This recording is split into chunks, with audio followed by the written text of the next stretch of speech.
It may not be Sewell Thomas Stadium, home of the Alabama Crimson Tide baseball team, but a baseball score is what we got when both offenses look stagnant today in head coach Nick Saban's 10th A-Day here in Bryant-Denny Stadium. Well, a key absence today's practice was wide receiver Emmanuel Thompson with an apparent leg injury. But a new key addition is the brand new Trojan, graduate transfer Junior Yankande from UNC Chapel Hill.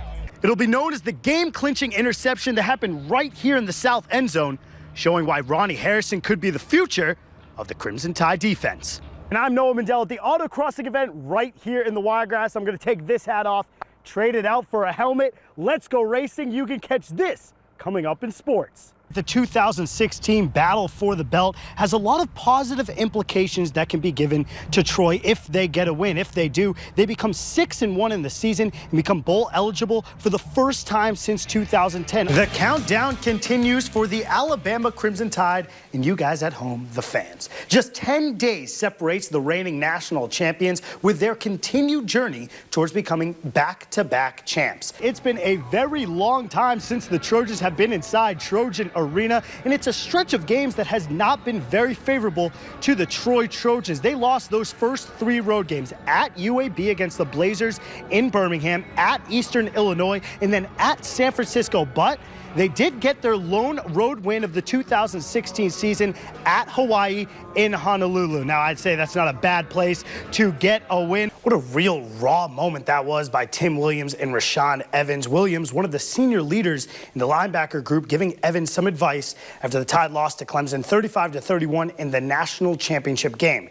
Now, like most fans, the pain of losing is still in the hearts of the players, especially the defense. The trophy is up for grabs, and it was front and center at Peach Bowl Media Day today as the countdown to the college football playoff is now down to just 2 days. Good evening, everybody, and welcome to the Hyatt Regency Hotel in downtown Atlanta, your home of our 2016 coverage of the college football playoff semifinal game. Earlier today, the Alabama Crimson Tide and Washington Huskies both participated in Media Day to generate some discussion heading into the big game. The head honcho, head coach Nick Saban, even got in on the mix, and media availability lasted a whole hour for each team. Meanwhile, out in Mobile, the Troy Trojans have just 3 more days until their bowl game against Ohio in the Dollar General Bowl, but they took time out of their practice routines to give back to the community. Both the Barber County Lady Jaguars and the Pike County Bulldogs knew they had tough draws coming into the state semis. To open up the day,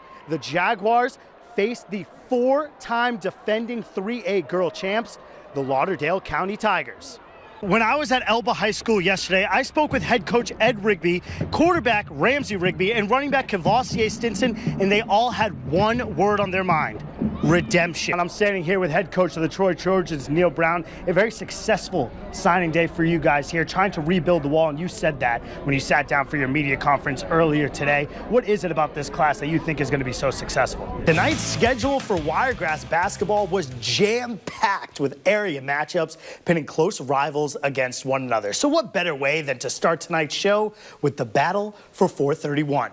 The Headland Rams trying to protect their home turf against the Eufaula Tigers tonight. Pick it up in the first quarter. Eufaula up 19-15. Look at this pass right here. Now you see it, now you don't. Tyler Mayo drains that 3 for Eufaula. For 4 years, this gym has been the home to center Kevin Morris. And in just 9 days, Kevin will not only represent his school, but the state of Alabama in the Alabama-Mississippi All-Star game. It's going to be another great experience. It's not North-South All-Star, it's all of us together. And we're going to go up here, we're going to show Mississippi what Alabama basketball is about, because, you know, everybody say we ain't got nothing but football players, so we're going to prove a little bit of something. He's been at it for 4 years. He's been a varsity player for 4 years, so it's really not surprising for him to be at this level and for him to gain the accomplishments that he has. When Morris walks out on the court, he'll be able to look into his not-so-distant future. And I'm being able to play with John Petway. You know, we're going to team up in college together, so see how we're going to jump to that next level together. Morris will also have the chance to remember the past.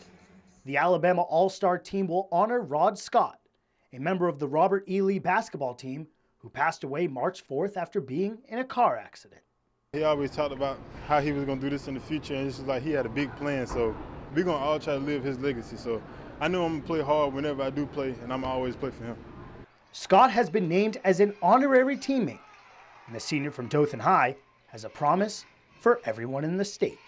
We're going to get the win for him. Ain't no hope about it. We're going to get the win for him. The Alabama All-Stars may have the biggest player in Kevin Morris, but after they honor their fallen teammate, they may have the biggest heart as well. Reporting from Dothan, Noah Mindel, News 4 Sports.